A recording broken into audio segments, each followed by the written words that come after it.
मेरे पापा के थ्रू मेरी दी का रेप हो रहा था, मुझे खुद को नहीं पता था। मुझे सुन के बहुत ज़्यादा सैड फील हुआ। नॉर्मली आई थिंक यही होता है हमारे घर पर कि घर के अंदर बहुत कुछ होता है, हमें पता नहीं चलता। जब मैं रात को वो सेम बेड पे पापा के साथ सोती थी, मुझे वो चीज़ें याद आती थी कि मुझे ऐसा डर लगता था कि मैं कैसे कंडीशन में उठूँगी, मेरे आसपास क्या होगा, मैं कैसी हालत में होगी। मैं मुंबई के एक रेड लाइट एरिया में पली बड़ी हूँ। मेरी मॉम एक सेक्स वर्कर थी। बचपन में बिल्कुल भी मुझे ये पता नहीं था, क्योंकि एक 3 साल के बच्चे को जब आप बताते हो आपकी माँ एक सेक्स वर्कर है, तो आपको ये नहीं पता होता कि वो मेरी माँ है, वो गंदी औरत है या सोसाइटी उनको कैसे देखती है। बट आपको ये पता होता है कि वो आपकी माँ है जिसने आपको पाला है, पोसा है, बड़ा किया है। शायद वो हर किसी के एक्सपेक्टेशन और जैसा आप एक माँ को देखना चाहते हो उस पर ना खड़े उठे, बट वो एक आखिर में माँ ही होती है।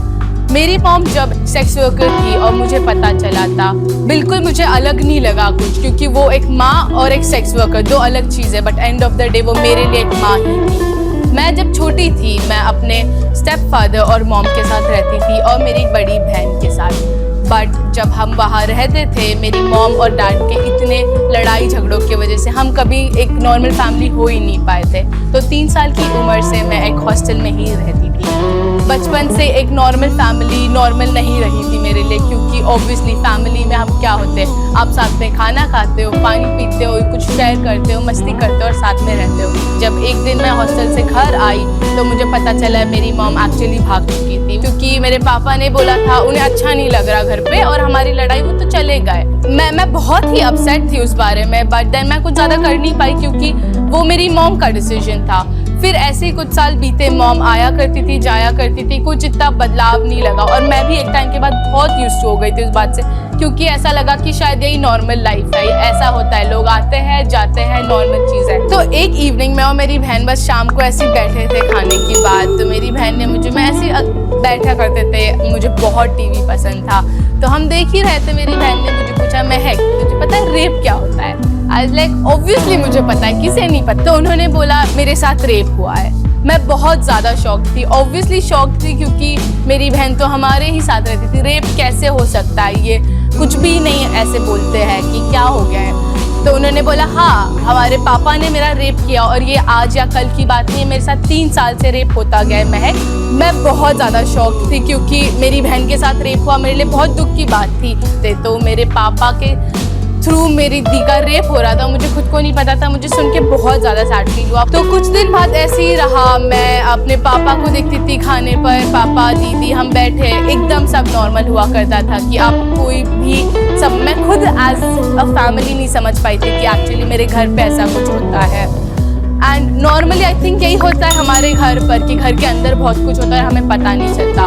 तो मेरी सिस्टर ने फाइनली एक बहुत बोल्ड डिसीजन लिया। उन्होंने मुझे बताया कि क्योंकि आप मेरे साथ रहते हो, मैं इस घर से जाना चाहती हूँ महक। मैंने बोला ऑब्वियसली आप जाओ, आप एक सेफ जगह डिज़र्व करते हो। तो उन्होंने मुझे एक चीज़ जाने से पहले, मैं आज भी नहीं भूलूंगी कि उन्होंने मुझे प्रॉमिस किया था कि महक मैं जाऊँगी, जब मेरे पास पैसे हो गए, घर हो गए, मैं तुझे पहली चीज़ लेके आऊँगी, क्योंकि तू मेरी फैमिली है। मेरी बहन चली गई थी, अब मैं, पापा और मैं अकेले घर पर रहते थे। रोज़ पापा काम पर जाते थे, मैं स्कूल जाती थी, वापस आती थी। बट जब मैं रात को वो सेम बेड पे पापा के साथ सोती थी, मुझे वो चीज़ें याद आती थी कि मेरी बहन ने मुझे बताया था कि उनके साथ कुछ ऐसा हुआ है, उनके घर पे खुद के पापा के साथ हुआ है।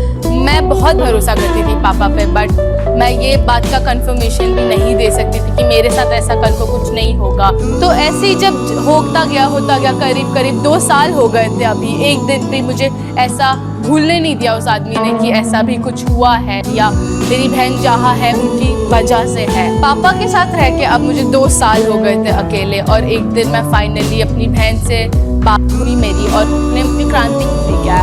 क्रांति एक NGO है जो डॉटर्स ऑफ सेक्स वर्कर और सेक्स वर्कर्स के लिए काम करती है। एंड मैं मेरी बहन यहीं पर रहती थी, तो उन्होंने मुझे बोला क्रांति में आपको खाना, रहना, पढ़ाई, आपको सब वैसे ही मिलेगा, और मोर इम्पोर्टेंटली उन्होंने मुझे बोला था मैं तुम्हारे साथ रहूँगी क्रांति में। और मुझे वो खुशी आई थिंक मुझे 2 साल तक मैं नम हो गई थी वो खुशी को लेके।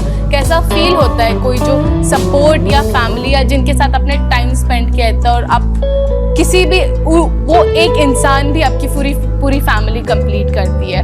तो जब मैं ताना दी से मिली मैं बहुत ज़्यादा खुश थी और मुझे टाइम नहीं लगा बोलने की हाँ मैं क्रांति में रहूँगी।